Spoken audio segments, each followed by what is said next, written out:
At least 100 is projected to more than quadruple over the next 30 years. That's according to the U.S. Census Bureau. So with people living to those much longer ages, it's even more important than ever to know the best care options for your elderly loved ones.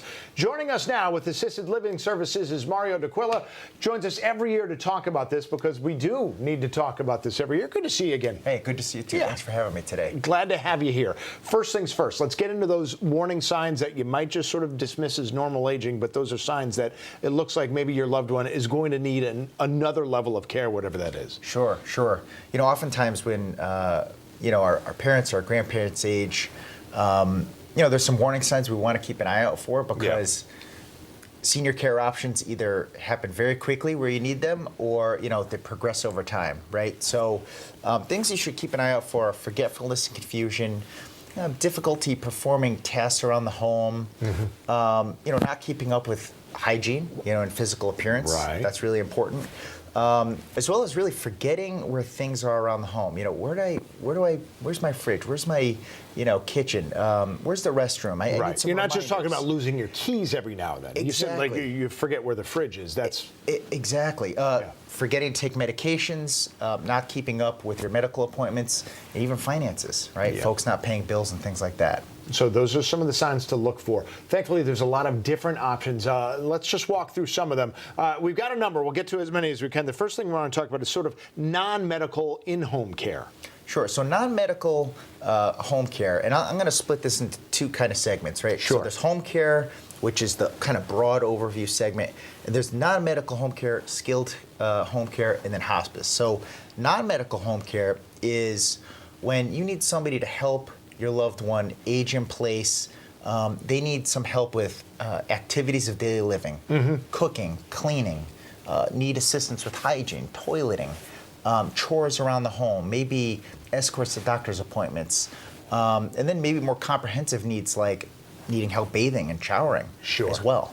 Okay, and then you said that second component is the skilled home Exactly. And then there's the skilled home care component, which is considered home health care. So these are clinicians that go into the home, help you get back on your feet, help you with essentially performing those medical needs in the home.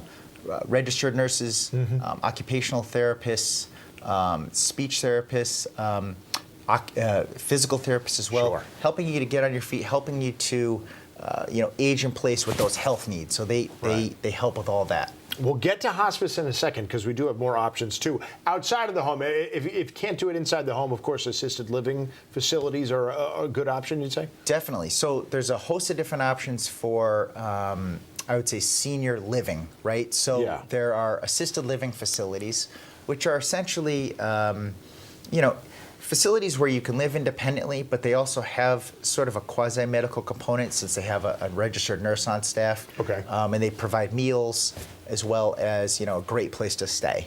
Yeah. There's sort of a one rung down from that, which is an independent living facility, which is more like a retirement community. They don't necessarily have the auxiliary services that an assisted living would have. It's more for independent folks who want to age sort of in a community-style living.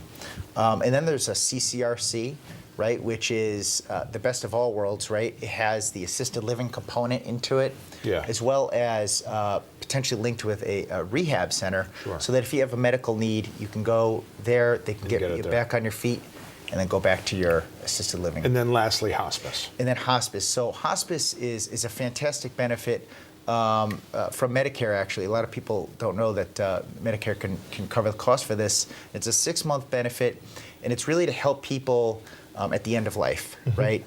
Through palliative care, through comfort supports, sort of, really assisting them with the end-of-life process. And it's a really fantastic benefit. Real quickly, though, I know we're almost out of time. I did not know there's a free state program that can pay you to help sort of take care of family members? Oh, sure. So that actually is called the Adult Family Living Foster Care Program. Okay. And that's a program administered through the Department of Social Services. And if you're on Medicaid, you can have a loved one potentially care for you, and they can be paid a tax-free stipend to do that home care for you at home. So that is something you will want to look into more. I know there's a real quick overview, but again, maybe a lot of you haven't heard of it because I didn't hear of it, so I just wanted to make sure we got that in right at the end. There was even more options that Mario was not able to get to just because of time constraints, but we got to a lot of them. Good to see you again. Good to see you too. As always, Mario D'Aquila with Assisted Living Services. Erica, let's send it back over to you. All right, Tim, thanks. And